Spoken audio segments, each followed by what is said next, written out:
Welcome, everyone. It's a real pleasure to see people out on a rainy day.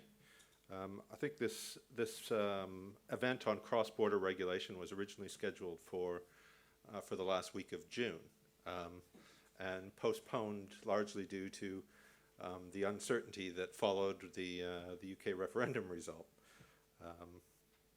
the uncertainty around Brexit. So we now find ourselves at I think quite an equally interesting time, if not more interesting, in that we have a new U.S. administration and a Congress, and it really strikes as quite an important time for thinking about cross-border regulation and where does it go from here.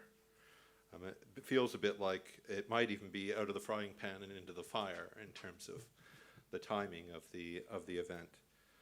Thought it's quite interesting. Many of you will have seen in terms of context, the remarks from the Vice Chairman of the U.S. Congress's Financial Services Committee, Patrick McHenry, in his letter to the Federal Reserve, where he said that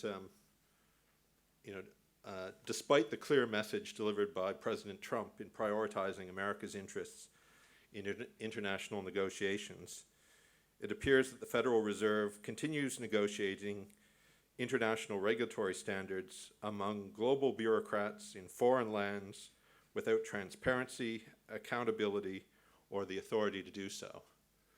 I think it's important at this point to point out that my accent is Canadian rather than American. But I think there's a challenge there for all of us to think about where is the financial regulatory landscape going, and from here. There's big questions on the table. What will be the new consensus when the dust settles, and how do we get there? What role will Europe, and specifically the European Union, play in shaping that kind of new consensus? And how is it going to go about doing that? And so I don't imagine we'll get to all the answers today. That's a bit like the promised, Andrew's promised the unified theory of financial regulation. We might not quite get that, but I'm sure that we'll have an interesting discussion on it today. So I wanted to talk just a little bit more about context. And so I was at the FSB's industry workshop in Bâle in January, which was quite interesting. And I thought there was broad agreement in the room. I think every speaker got up and said, we think that there's been real progress made on making firms more resilient. But there was concern expressed in a number of different ways about about systemic risks and whether actually the financial system itself has been made more resilient, or whether actually things have kind of moved the other way at this point. The view was expressed in terms of at the end of the day, in terms of it feels in some ways like the more integrated global financial system that is part of the G20 mandate that they expressed after the financial crisis, in some senses has been reversed since then. And what do I mean by that? I think there's we've seen in some cases, and in a lot of cases, increasing requirements for subsidiarization, national subsidiarizations around the world.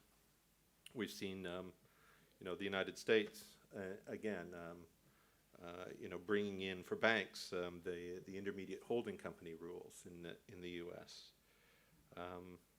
We've seen the TLAC rules that have come out for helping with the resolvability of banks. Includes a downstreaming of capital and liquidity within the structures of institutions, and making it, in a lot of cases, more difficult to move capital around should there be a crisis in one place or another within a global banking group. And I think there's also some confusion about or it's taken time to reach agreements in terms of the global landscape for trading of securities, and I think we'll hear more about that from some of the panelists today. But Europe, I think, has a really crucial role to play in all of this. I think it's a key voice at the global standard setting table. And secondly, it has the opportunity to lead by example, just by virtue of what Europe is, the collection of nations that is Europe, and having to resolve cross-border issues within Europe sets a powerful example in a lot of areas for the rest of the world. And I think in an area that I work in a lot is the implementation of the Bank Recovery and Resolution Directive, within which there's a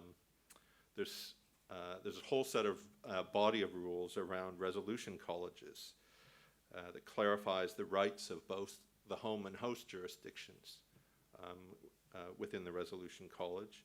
It includes a number of kind of what I call confidence building measures, provisions for information sharing between resolution authorities, this institutional structure around resolution colleges, and some rules and processes for resolving disputes. So these are all things that Europe's been doing, and I think setting quite a powerful example for how should third countries, how should it work with third countries as well. At the same time, there's signals the other way in Europe. I think there's widespread expressed concerns about the consistency with which regulations and directives are implemented within Europe, and we've seen a bias towards using more regulations than directives in terms of the legislative process. And there's also, and I think that again, I expect others will touch on this, but there's the concepts of equivalence in Europe. And when we talk about equivalence, do we really mean line by line equivalence, or are we talking about more kind of mutual recognition of outcomes? And so, I think the challenges today are large. I think the EU has a critical role to play in shaping the answers to these questions, and I look forward to the discussion amongst the panel and by others about how we just how we're going to go about doing some of that.